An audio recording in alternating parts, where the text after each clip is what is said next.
We are we and we are one. C'est la première carte que j'ai tirée dans mon oracle du yoga. La carte pour le mois de janvier. Et pour moi, c'est aussi la carte de toute l'année. Que cette année 2025 soit celle où les consciences se réveillent de plus en plus.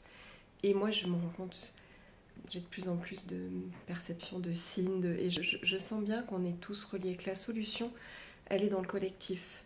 Mais que paradoxalement, pour pouvoir trouver l'autre, il faut se trouver soi. Et c'est par le travail sur soi, c'est par la découverte de soi, par la curiosité, la rencontre sincère de qui on est, au fond, derrière notre ego, derrière nos peurs, derrière nos projections, derrière nos croyances. C'est cet être-là qui contient tous les autres, quelque part. Et pour moi, cette invitation, tourner le regard vers l'autre, c'est d'abord en soi, pour moi, que ça se passe.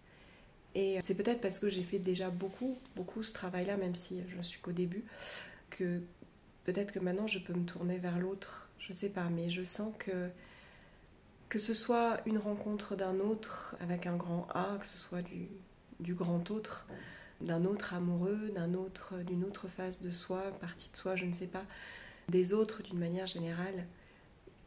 J'ai envie de dire, on est tous, c'est dans les deux sens. C'est d'abord, on ne peut pas compter sans les autres, on ne peut pas faire sans les autres. On est tous reliés, tout simplement parce qu'on est tous la même énergie. Et que c'est ça qui est magique et qui est magnifique. C'est ce partage, cette conscience que derrière un autre, il n'y a pas un adversaire, il n'y a pas d'adversité, il y a juste une autre part de nous qui nous fait écho.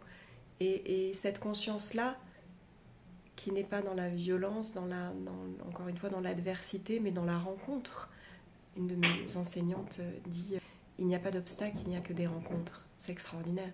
Mais c'est ça. Et il n'y a pas d'adversaire, il n'y a qu'une autre partie de nous, mais pas le nous égotique, pas la partie de nous qui ramène tout au personnage, à ce qu'on croit, mais on est tous la même énergie. C'est un petit peu comme des cercles concentriques. J'ai beaucoup cette image là, dans l'eau, depuis quelques jours. Cette impression qu'on est tous effectivement reliés par cette même énergie qui se diffuse et que c'est d'une puissance extraordinaire. Et qu'on est tous à plus ou moins grande échelle, à des niveaux différents, et c'est ok. On est tous en train de prendre conscience, ou déjà conscients de cette lumière et de ce rôle qu'on a. Donc je ne sais pas vraiment quoi vous souhaitez pour cette année, sauf que soyez conscients. Soyez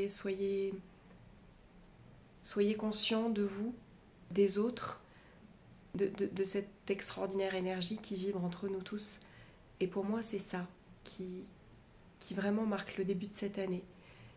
Nous sommes un. Il n'y a pas de dualité. Nous sommes un. Et on peut compter les uns sur les autres.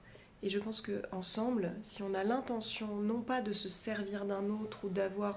Non, mais si on a l'intention de s'ouvrir à l'autre et de continuer à chercher en soi aussi ce qu'on peut donner, ce pourquoi on est là, ce fameux grand pourquoi, ce why. Je pense que si on parvient tous à essayer au moins de se poser la question de qu'est-ce que c'est mon why, si on essaye de tendre vers ça, alors le monde peut changer. Et je crois sincèrement que le monde peut changer, tous ensemble.